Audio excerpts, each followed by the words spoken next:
इसके बाद लो एक और युद्ध और आ गया। मैंने कहा कि हल्दी घाटी के अंदर जब मान सिंह और आसफ खान हार के चले गए, अकबर खुद आया और अकबर ने खुद ने आके यहाँ पे कमांड किया, लेकिन अकबर भी कुछ ही नहीं कर पाया। उदयपुर का नाम मोहम्मदाबाद करके वापस चला गया। तो अब अकबर ने अपने एक बेहतरीन कमांडर को भेजा था, शाहबाज खान।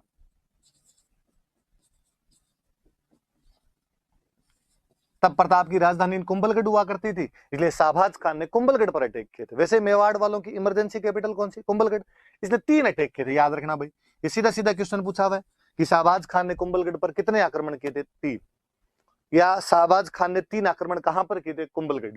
या कुंभलगढ़ पर 3 आक्रमण किसने किए थे? शाहबाज खान। 77, 78, 79, 3 अटैक किए थे। और कहते भी एक भाई कुंभलगढ़ के किले पे कोई कब्जा नहीं कर पाया था, पर शाहबाज खान इस पर एक बार कब्जा करने में सफल हो गया था।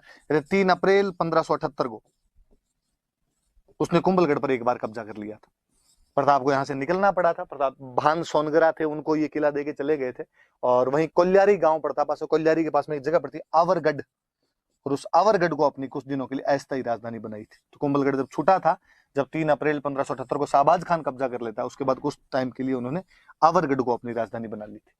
कुल मिलाकर अपने याद रखने वाली बात यह कि अकबर और प्रताप के बीच संघर्ष में 3 अटैक कौन से किले पर किए गए थे? कुंभलगढ़। किसने किए थे? शाहबाज खान ने। कब्जा करने में सफल हो गया था 3 अप्रैल 1578 को। कब कब हमले किए थे? 77, 78, 79। और प्रताप ने उसके बाद कुछ दिनों के लिए अपनी अस्थायी राजधानी कहां पर बनाई थी? तो आवरगढ़ के अंदर अस्थायी राजधानी उन्होंने अपनी बना ली थी। तो थोड़ी ये बात याद रख लेना आप। और इसी टाइम कहते हैं कि जब कुंभलगढ़ पे कब्जा हो गया था, तो प्रताप यहां से ईडर की तरफ जा रहे थे। गुजरात के अंदर एक जगह पड़ती है ईडर, प्रताप का ससुराल था। और रास्ते के अंदर एक गांव पड़ता है चूलिया, और वहां चूलिया नाम के गांव के अंदर उनको सेठ मिले भामासा। और उन्होंने कहा भाई कैसे किधर? तो कहा यार पैसे टके की व्यवस्था करनी पड़ेगी, तो अपने तो थोड़ी व्यवस्था करने के लिए मैं जा रहा हूँ। उनका चिंता मत करो, मैं बैठा हूं जब तक। और कहते हैं उन्होंने अपनी पूरी संपत्ति लाकर उनको दान कर दी थी, सारी संपत्ति उनको दे दी थी।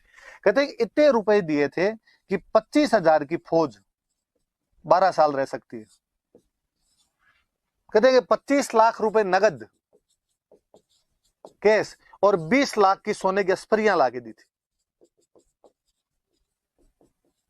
कितना धन दिया होगा उस आदमी ने कि 25,000 की फौज को आप 12 साल तक कंटिन्यू रख सकते हैं। इसलिए आज उन भामाशाह को हम इतना याद करते हैं। आप फिर देखिए कि प्रताप के साथ जुड़ी हुई एक एक चीज कैसे फेमस हुई है। मैंने चेतक वाली बात बताई, भामाशाह। आज भी कोई पैसे देता है, अपने कहते हैं यार ये तो भामाशाह है। आज भी गवर्नमेंट की योजनाएं चलती है, नाम भामाशाह योजना होती है।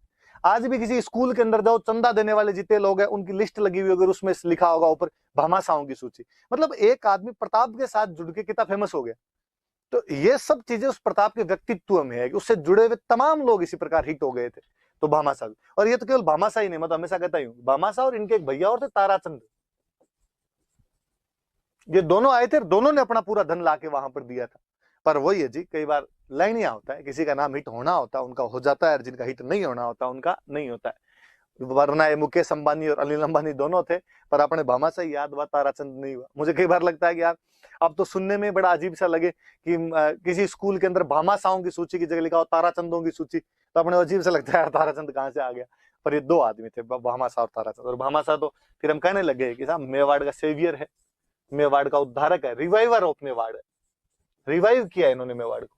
तो हमीर को भी मेवाड़ का उद्धारक कहते हैं, और इनको भी भाई मेवाड़ का उद्धारक कहा जाता है, भामाशाह को भी, याद रख लेना। तो इसी टाइम ये जा रहे थे, तब ये सारी घटनाएं भी थी। तो कुंभलगढ़ वाली बात याद रख लें। फिर आगे बढ़ते हैं अपना।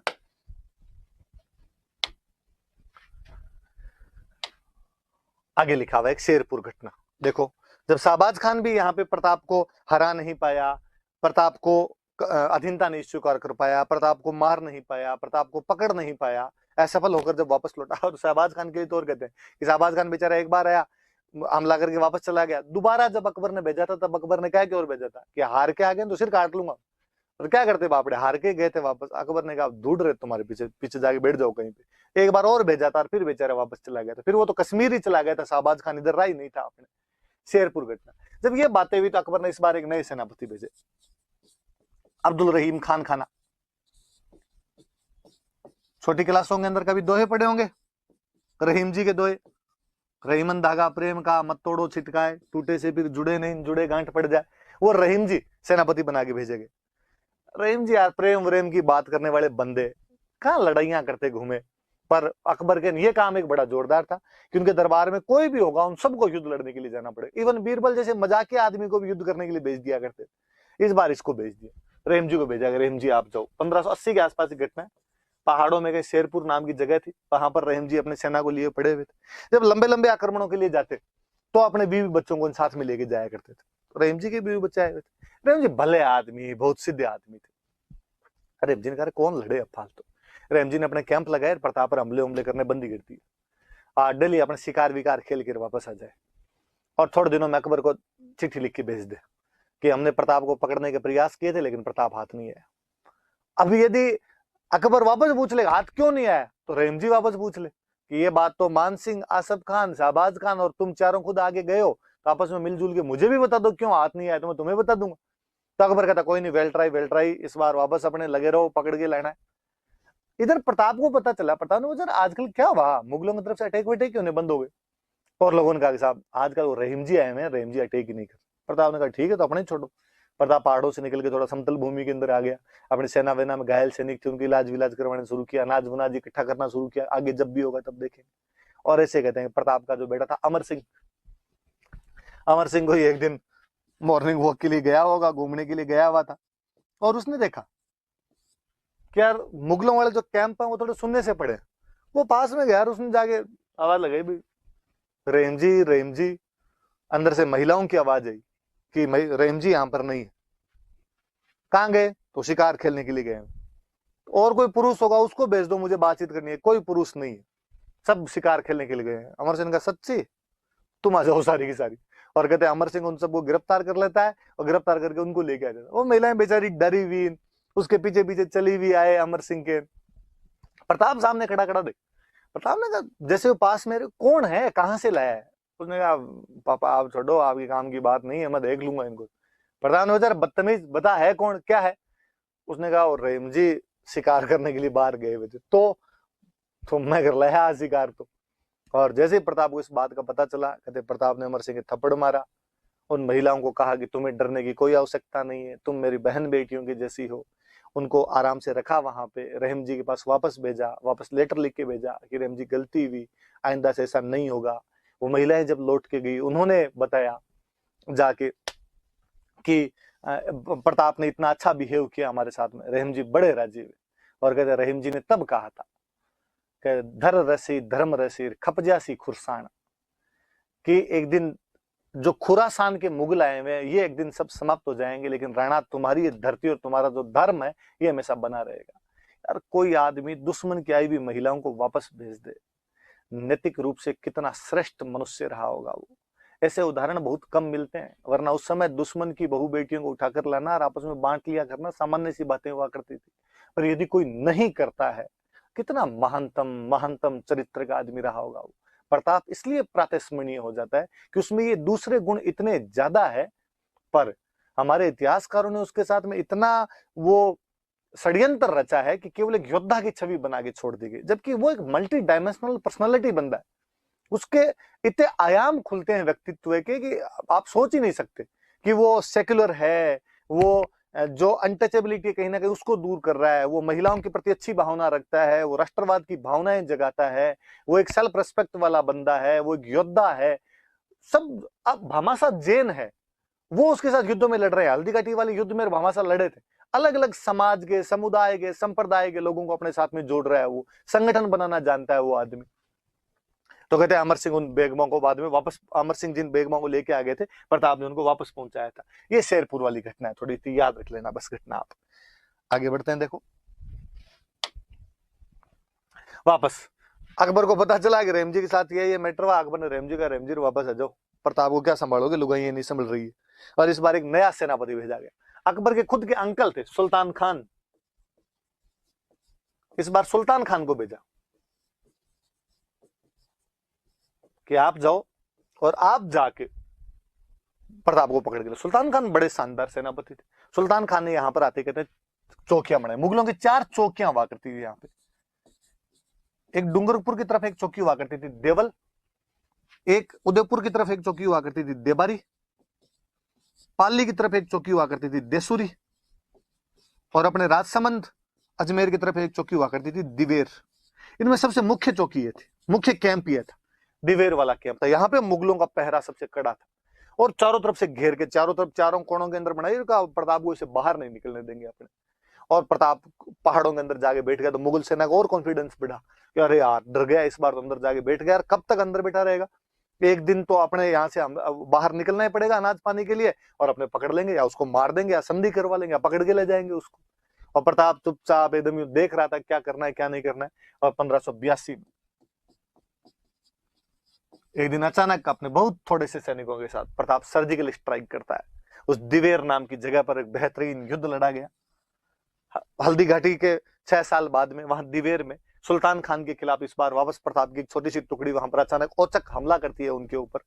सुल्तान खान समेत पूरी सेना को उजाड़ के रख देते उस युद्ध के अंदर। तो और कहते इस युद्ध को तो अमर सिंह के लिए याद किया जाना चाहिए, जो प्रताप का राजकुमार था अमर सिंह, उसके लिए याद किया जाना चाहिए। बहादुरी से लड़ा था कि उसने सुल्तान खान को जब तलवार मारी थी तो सुल्तान खान को बीच में से 2 टुकड़े करके रख दिए थे उसने, घोड़े समेत चीर दिया था इस युद्ध में।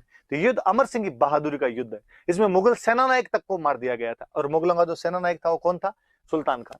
और इस युद्ध में कहते हैं कि आसपास वाले जो राज्य थे वो और प्रताप का साथ देने के लिए आ गए थे। ईडर, बांसवाड़ा, प्रतापगढ़, इन सब ने और प्रताप का साथ दिया था। और जेम्स टोड तो इसे इतना खुश है कि जेम्स टोड कहता है ये मेवाड़ का मैराथन है।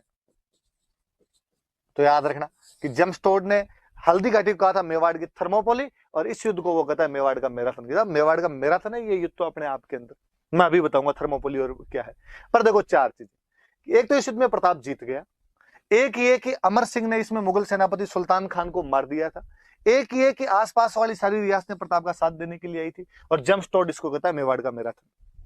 आप सोचिए षड्यंत्र कितना बड़ा होगा कि एक यूरोपियन इतिहासकार उस युद्ध के बारे में इतनी अच्छी बातें कहता है और उसको मैराथन के युद्ध के बराबर बताता है। मैं और बताऊंगा आपको मैराथन के युद्ध के बारे में। और हमारे इतिहास में दिवेर का नाम नहीं है। हल्दी घाटी को बच्चा बच्चा जानता है, पर दिवेर के बारे में कोई नहीं जानता। इतिहासकारों ने कितने सुविचारित तरीके से हल्दी घाटी छापा, और उसमें भी लास्ट में लिखा और कि प्रताप जीता नहीं था। और दिवेर चूंकि साफ साफ दिखता है कि साहब मुगल सेनानायक को मार गए, किंतु परंतु करने की बात नहीं, खा गए, छुपा गए, बताना जरूरी नहीं समझा। क्योंकि यदि दिवेर बताते हैं तो कई बातें बतानी पड़े, क्योंकि दिवेर बताते हैं तो ये बताना पड़े कि प्रताप संगठन बनाने में बहुत अच्छा था, आसपास की सेनाएं भी उसके साथ में आ गई थी। दिवेर बताए तो ये बताना पड़े उस युद्ध के अंदर कि उसमें मुगल सेना की साफ साफ हार हुई है, इवन यहां तक कि मुगल सेनापति तक मारा गया है। दिवेर बताते तो उन्हें बताना पड़ता कि अमर सिंह भी अपने पिता के समान उतना ही बड़ा महान योद्धा था, और उसने सुल्तान खान को अपने तलवार के एक वार से समेत घोड़े चीर के रख दिया था। पर हमारे इतिहासकारों को ये नहीं बताना, उनको कहानियां सुनानी कि हल्दी घाटी युद्ध के बाद में प्रताप की आर्थिक हालत खराब हो गई थी, प्रताप के बेटे के हाथ में घास की रोटी थी, अमर सिंह के हाथ में वन बिलाव घास की रोटी छीन के भाग गया था।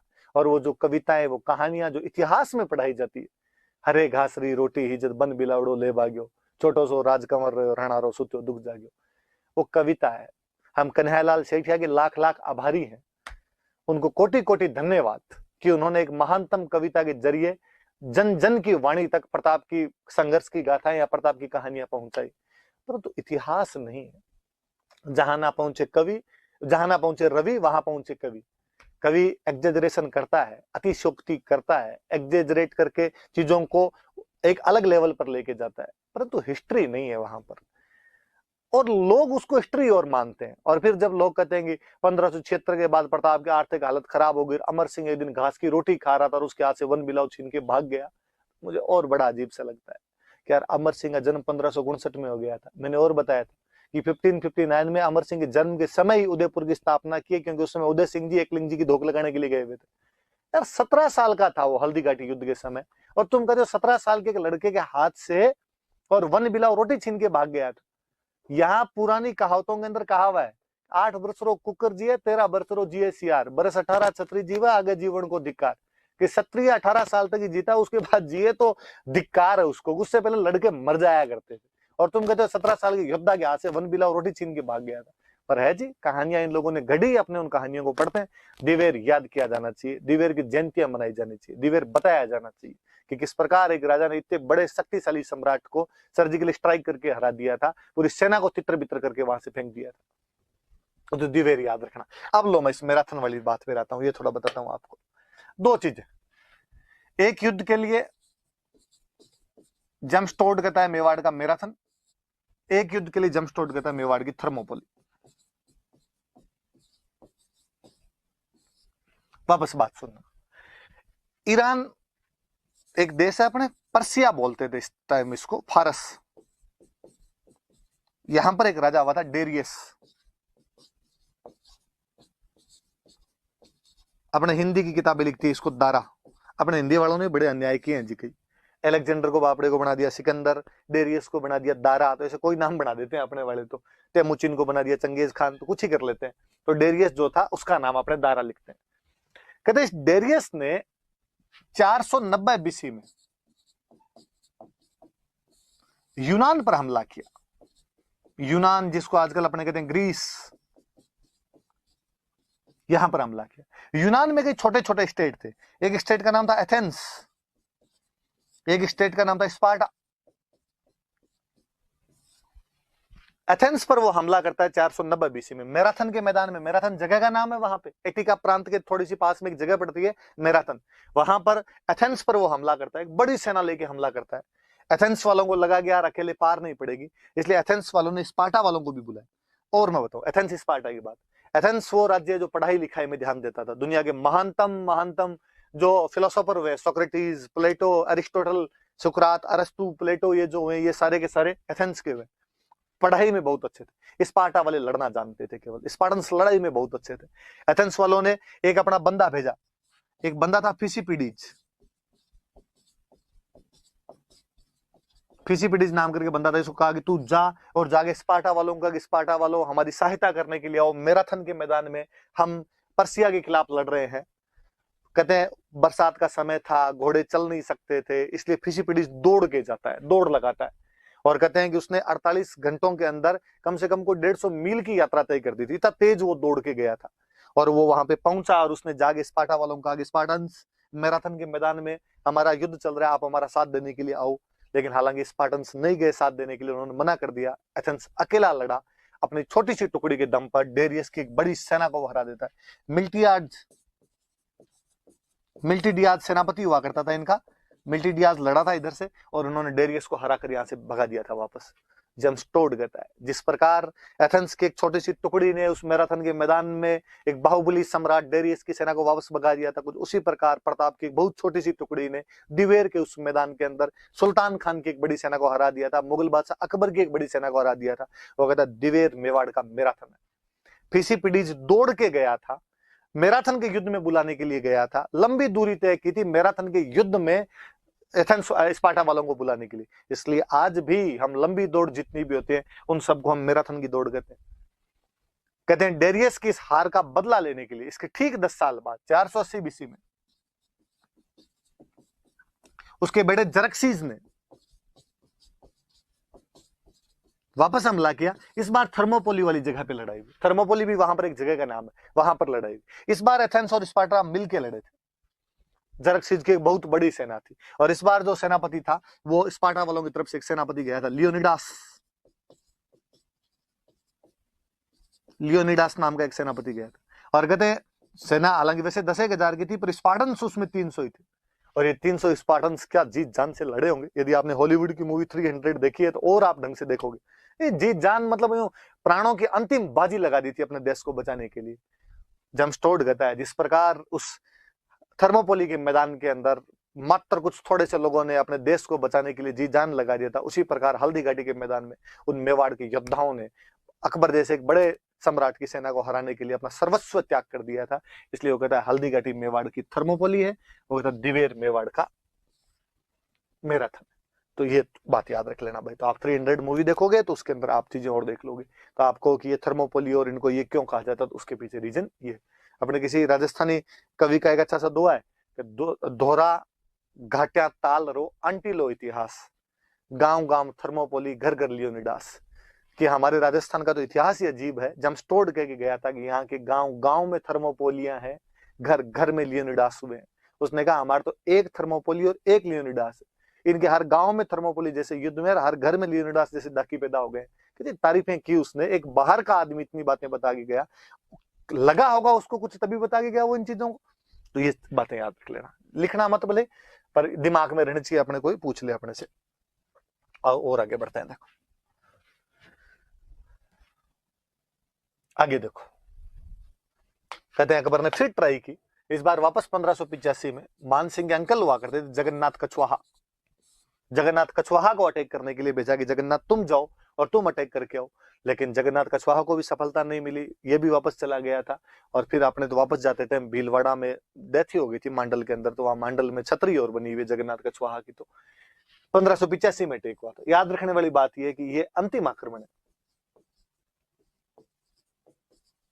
अकबर की तरफ से, इसके बाद में कोई अटैक नहीं हुआ। तो पूछे अकबर की तरफ से प्रताप पर अंतिम सेनापति कौन आया था, तो अंतिम सेनापति जो आए थे वो थे जगन्नाथ कछवाहा, अंतिम सेनापति के रूप में आए थे यहाँ पे। 1585 में आक्रमण किया था, लेकिन उनको भी सफलता नहीं मिली थी। हालांकि इस बार प्रताप को गुस्सा है, और प्रताप ने कहा यार ये कछवाहे क्या मांगते हैं, कभी मान सिंह आ जाता है, कभी भगवान दास लड़ने के लिए आ जाता है, कभी माधो सिंह आ जाता है, कभी जगन्नाथ आ जाता है। और प्रताप ने इस बार आमेर के इलाके पर कब्जा कर दिया था, और आमेर का एक सबसे व्यापारिक केंद्र, जो मुख्य व्यापारिक केंद्र था, मालपुरा था। कहते हैं प्रताप ने मालपुरा पर आक्रमण किया था और यहाँ पे कब्जा कर लिया था, मालपुरा पर अधिकार कर लेता है। तो ये बदला लिया था उसने कछवाहों से। इसके बाद अकबर ने, प्रताप की डेथ 97 में हुई है, तब तक 12 साल तक अगले वापस कोई उसने अटैक नहीं किए थे। तो ये थोड़ा सा याद रख लेना। आगे बढ़ते हैं, देखो और क्या है आगे लिखा प्रताप के निर्माण कार्य। दो बातें देखो मैं अभी बताई, जो एक तो जब उसने माल निर्माण कार्य मतलब उसने क्या क्या करवाए थे, काम क्या क्या करवाए थे। एक तो जब उसने मालपुरा पर कब्जा किया था, तो मालपुरा के अंदर एक पौंड बनवाया था, झालरा, एक तालाब बनवा लिया था, झालरा तालाब। और यहाँ पर शिव जी के भक्त थे, तो यहाँ पे महादेव जी का मंदिर बनवाया था, नीलकंठ महादेव, नीलकंठ महादेव का मंदिर बनवाया था। ये तो मालपुरा में थी करवाई। फिर जब प्रताप पर अटैक होने बंद हो गए थे, तो प्रताप बाहर निकल के आया था, और बाहर निकल के आगे उसने अपनी एक नई राजधानी स्थापित की थी, चावंड। उदयपुर के अंदर चावंड नाम की जगह, यहाँ पर नई राजधानी स्थापित की। यहाँ पे खूब सारे निर्माण कार्य करवाए। यहाँ उसने एक चामुंडा माता का मंदिर बनवाया, यहाँ उसने महल बनवाए, पैलेस बनवाए, बावड़ियां बनवाई, खूब सारे निर्माण कार्य वगैरह करवाए थे उसने चावंड के अंदर। तो ये प्रताप के निर्माण कार्य। फिर चावंड में सबसे याद रखने वाली बात कि यह चावंड से आर्ट की बात आई, तो मैं एक और बताऊं, यहां से मेवाड़ की पेंटिंग शुरू होती है। हालांकि पहले से पेंटिंग हो रही थी, लेकिन फिर भी जो मेवाड़ पेंटिंग का जो इंडिपेंडेंट फॉर्म यदि कहीं से डेवलप होता है, तो वो चावंड से होता है, प्रताप के टाइम में होता है। और वो जगह कौन सी है, तो वो चावंड है। और जो मुख्य चित्रकार था उसका नाम था नसीरुद्दीन। देखो क्या षड्यंत्र है कि प्रताप का नाम आते अपने दिमाग में केवल उसकी एक छवि आती है, वॉरियर्स, लड़ने वाला राजा, क्योंकि पढ़ाए वो गया। दूसरी चीज इसलिए नहीं पढ़ाई गई क्योंकि यदि ये बताते कि प्रताप ने आर्ट एंड कल्चर के डेवलपमेंट भी किया गया था, तो हम पूछते कि कौन सी, तो जैसा पेंटिंग, तो एक तो उसका एक अलग आयाम खुलता है, एक अलग डायमेंशन अपने को पता चलता है कि साहब वो एक कल्चर को प्यार करने वाला बंदा भी था। फिर दूसरी बड़ी बात, फिर पूछते कि यार पेंटर कौन थे, तो कहते पेंटर तो नसीरुद्दीन था। झक मरा के लिखना पड़ता कि सेकुलर राजा था। उनको वो सेकुलरिज्म एक साइड में दर्शाना इसलिए खाए गए। बाकी नासिरुद्दीन जैसा चित्रकार उसके दरबार के अंदर हुआ करता था, ये भी अपने आप में गौर करने वाली बात है, ध्यान देने वाली बात। याद रखना कि प्रताप का चित्रकार कौन था, नासिरुद्दीन था। कहां से चित्रकला की शुरुआत की थी, चावंड से। और चावंड में उसने चामुंडा माता का मंदिर बनवाया था, महल बनवाए थे, बावड़ियां बनवाई थी। मालपुरा के अंदर उसने झालरा पौंड तालाब बनवाया था, और एक नीलकंठ महादेव का टेम्पल बनवाया था।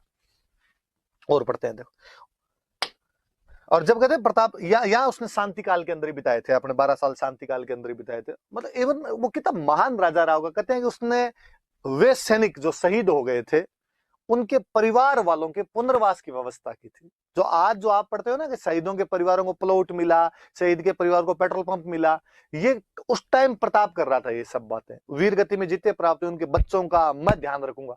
तब जाके जनता जुड़ती है साथ में, तब जाके जनता को लगता है कि नहीं, हमारा राजा हमारे लिए लड़ रहा है, हम इसका पूरा पूरा साथ देंगे। तब ये सब चीजें आती है। और पढ़ते हैं देखो आगे, तो याद रखना कभी आंसर के अंदर लिखना कि उसने शहीदों के परिवारों के लिए क्या क्या व्यवस्था कर दी थी।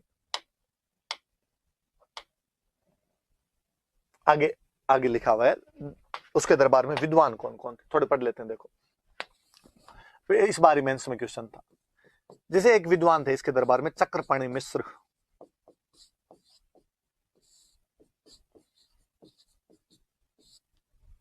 चक्रपाणि मिश्र नाम के एक विद्वान हुए थे। किताबें हैं कुछ, राज्याभिषेक,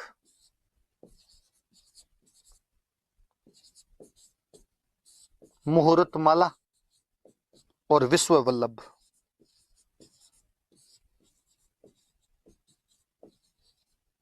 ये कुछ किताबें लिखी थी, कौन कौन सी होगी? राज्याभिषेक, मुहूर्त माला और विश्व वल्लभ। राज्याभिषेक नाम से पता चलता है, राजतिलक कैसे किए जाते हैं उनके बारे में। मुहूर्त माला ज्योतिष एस्ट्रोलॉजी जो होती है उसकी जानकारी देती है। याद रखने वाली ये विश्व वल्लभ, इस बार मेंस में क्वेश्चन था। ये बगीचों की जानकारी देने वाली किताब है।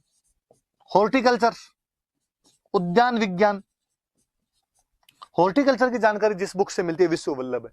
तो कहते हैं कि प्रताप को बगीचों में, बागवानी में, गार्डनिंग में, हॉर्टिकल्चर में बड़ी रुचि थी, हॉबी थी उसकी, इसलिए प्रताप ने चक्रपाणि मिश्र को कह के किताब लिखवाई थी कि यार ये लिखो। तो आप जब कभी प्रताप के पर्सनालिटी की विशेषताएं लिखो, उसकी व्यक्तित्व की विशेषताएं लिखो, तो आप लिखना फीचर्स के अंदर कि वो कहीं ना कहीं प्रकृति प्रेमी, नेचर लवर राजा है वो, और वो चक्रपाणि मिश्र कह के किताब लिखवा रहा है। किताब का नाम विश्व वल्लभ है, जो किससे संबंधित है? हॉर्टिकल्चर की बुक है, उद्यान विज्ञान की बुक है। तो चक्रपाणि मिश्र हुए।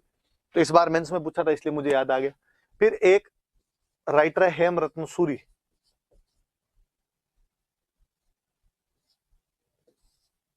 हेमरत्न सूरी नाम करके, सूरी मैंने बताया दिया, जैन राइटर। किताब लिखी थी गोरा बादल री चौपाई।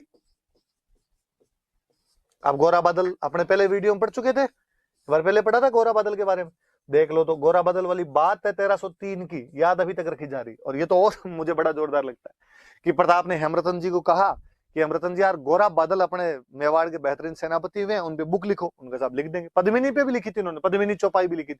चौपाई मतलब 4-4 लाइनें जिसमें होती है चौपाई, 2-2 लाइनें जिसमें होती है दोहे। उनका मैं लिख दूंगा, पर मैं जितने दिन लिखूं मेरे घर परिवार का खर्चा कैसे चलेगा, और इस बुक का खर्चा कौन देगा? तो भामासागे भाई जो ताराचंद थे वो बैठते, उन्होंने अरे क्या बात कर दी यार, मैं दूंगा इसका सारा खर्चा, आप तो किताब लिखो। तो हेमरतन सूरी ने किताब कौन सी लिखी? घोरा बादल री चौपाई। एक दरबार में थे सादुलनाथ त्रिवेदी, और सादुलनाथ त्रिवेदी के बारे में और नहीं एक जानकारी याद रखनी, सादुलनाथ त्रिवेदी विद्वान आदमी थे। इनको प्रताप ने गांव दान में दिया था, मंडेर, मंडेर की जागीर दान में दी थी। और इसके लिए बाकायदा एक पूरा अभिलेख है, 1588 का उदयपुर अभिलेख है, उदयपुर इंस्क्रिप्शन है, जिसके अंदर ये लिखा हुआ है कि प्रताप ने सादुलनाथ त्रिवेदी को मंडेर नामक गांव दान के अंदर दिया था, डोनेट किया था उनको गांव। अब काम की बात क्या है? काम की बात यह है कि जब हम ये कहते हैं कि हल्दी घाटी वाले युद्ध में अकबरन जीत गया था, तो जब इतिहासकारों ने वापस जब इस पे शोध किया, जब रीराइटिंग ऑफ हिस्ट्री हुआ, तो लोगों ने कहा कि यदि यार उस युद्ध में अकबर जीत गया था, तो वो आसपास की जमीन भी अकबर ने जीत ली होगी, और यदि जमीन अकबर ने जीत ली होगी, तो फिर ये कैसे हो सकता है कि पास के गांव की कोई जमीन प्रताप किसी को दान के अंदर दे? मंडेर वहां के एकदम पास का गांव है। तो ये उदयपुर वाला जो अभिलेख है मंडेर जागीर देने का, ये भी सबूत अपने आप में, हल्दी घाटी युद्ध के अंदर प्रताप जीता था, इसलिए जमीन उसके पास थी। जमीन उसके पास थी तो वो सादुलनाथ त्रिवेदी को मंडेर गांव की जो जागीर है वो दान के अंदर दे रहा है। और फिर चारण कवि थे इसके दरबार में, एक थे माला सांधु और एक थे रामा सांधु। इनके नाम भी याद रखना भाई। सिंपल कभी कोई पूछ ले कि माला सांधु और रामा सांधु जो चारण कवि थे वो किसके दरबार में थे, तो प्रताप के दरबार में माला सांधु और रामा सांधु थे, ये दरबारी विद्वान। चक्रपाणि मिश्र की 3 किताबें, राज्याभिषेक, मुहूर्तमाला, विश्व वल्लभ। विश्व वल्लभ का सब्जेक्ट याद रखना है हॉर्टिकल्चर। हेमरतन सूरी की किताब गोरा बदल दी चौपाई, इसका पूरा खर्चा भामासागे भाई ताराचंद ने दिया। सादुलनाथ त्रिवेदी को मंडेर की जागीर दी गई, जिसकी जानकारी 1588 के उदयपुर इंस्क्रिप्शन से मिलती है। और 2 चारण कवि है, चारण पोइट है, एक का नाम है माला सांधु, एक का नाम है रामा सांधु। फिर तो एक लास्ट बात बची अपने कि प्रताप की मृत्यु, तो कहते हैं 19 जनवरी 1997 को प्रताप की मृत्यु हुई थी, 1597 को, सॉरी, वही चावंड में। ऐसा कहा जाता है कि वहां पर एक धनुष को खींच रहे थे, उस धनुष को खींचते समय पीछे गिर गए थे। कुछ तो कहते हैं आंत के अंदर लग गई थी, कई कहते हैं पीछे गिरे थे तो सर में लगी, खून का क्लोट बन गया था, उसके बाद उनकी डेथ हो गई थी। पर जैसे भी हुई, जो भी हुई, चावंड में उनकी डेथ हुई थी 19 जनवरी 1597 में। वही चावंड के पास में एक जगह पड़ती है बांडोली, वहां पर प्रताप की छतरी बनी हुई।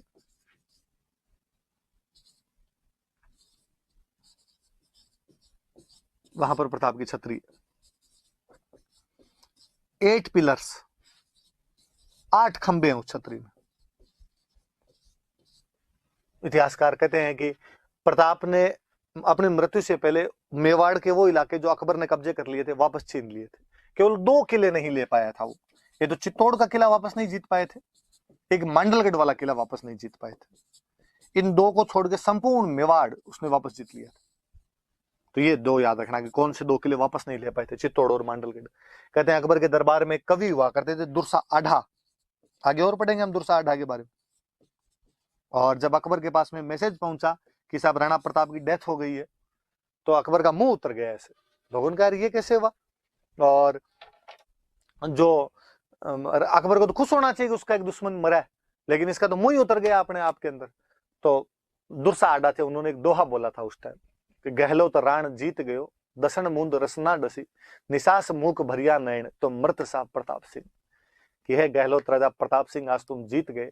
आज तुम्हारी मृत्यु का समाचार सुनकर तुम्हारे शत्रु अकबर की भी आंखें भर आई थी, उसकी श्वास ऊपर चढ़ गई थी, आश्चर्य से उसकी जीभ उसके दांतों के बीच में आकर कट गई थी।